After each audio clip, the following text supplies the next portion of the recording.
Turn on any Western news channel today, and the story is identical.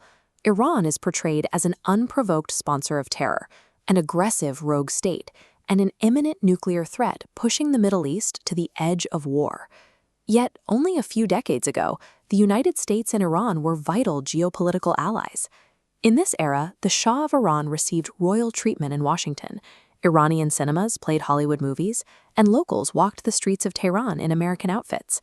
Remarkably, the same America that now sanctions Iran over its nuclear program is the country that gifted them their earliest nuclear technology. How exactly did America's strongest partner in the Persian Gulf transform into its primary adversary? Discarding the Western headlines provides a 70-year timeline viewed strictly through the eyes of the Iranian people. In the 1950s, the relationship was a direct transaction. America required Iranian oil to fuel its post-World War II economy and a geographic buffer against the Soviet Union. In return, the Shah received massive shipments of American cash and weapons. But the math behind this deal favored the West. Of the wealth generated by Iranian oil, 80% went directly to American and British companies, leaving the Iranian government with the remaining 20%. For the everyday Iranian family, this meant rising inflation and villages without electricity.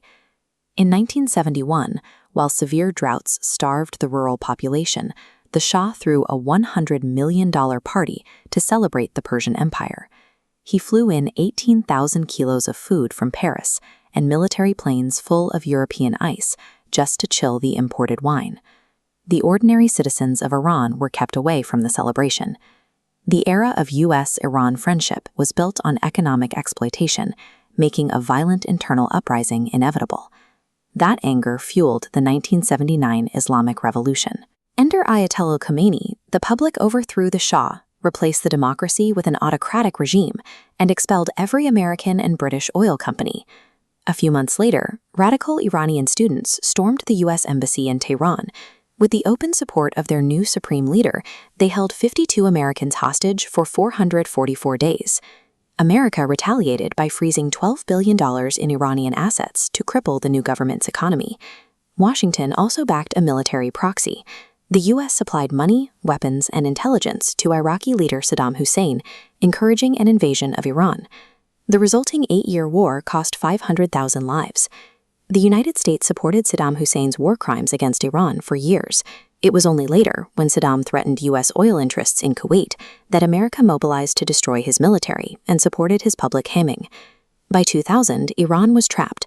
To the west, the U.S. stationed 150,000 troops in Iraq. To the east, 100,000 troops and jets occupied Afghanistan. Southwards, the Fifth Fleet controlled the Persian Gulf. Westwards, Israel stood watch with 90 nuclear weapons. From Tehran's perspective, a nuclear program provides strategic insurance against a superpower that has spent decades surrounding their borders and overthrowing regional regimes. Despite that hostility, a diplomatic compromise appeared in 2015. The Obama administration negotiated a deal. America would remove economic sanctions if Iran halted its nuclear enrichment program. Iran complied with the terms. They stopped building their weapons infrastructure and allowed international inspectors to verify the halt. But in 2018, the U.S. unilaterally canceled the agreement and reimposed the sanctions.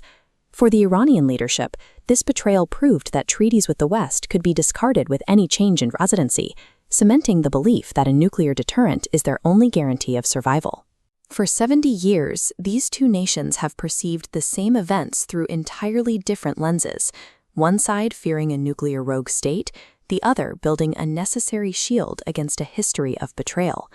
The timeline exposes a world where nations operate without permanent friends or permanent enemies, only permanent interests.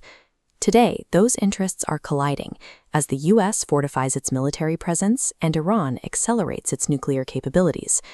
The final question is whether this 70-year cycle of paranoia and revenge will end with a diplomatic handshake or ignite a catastrophic world war.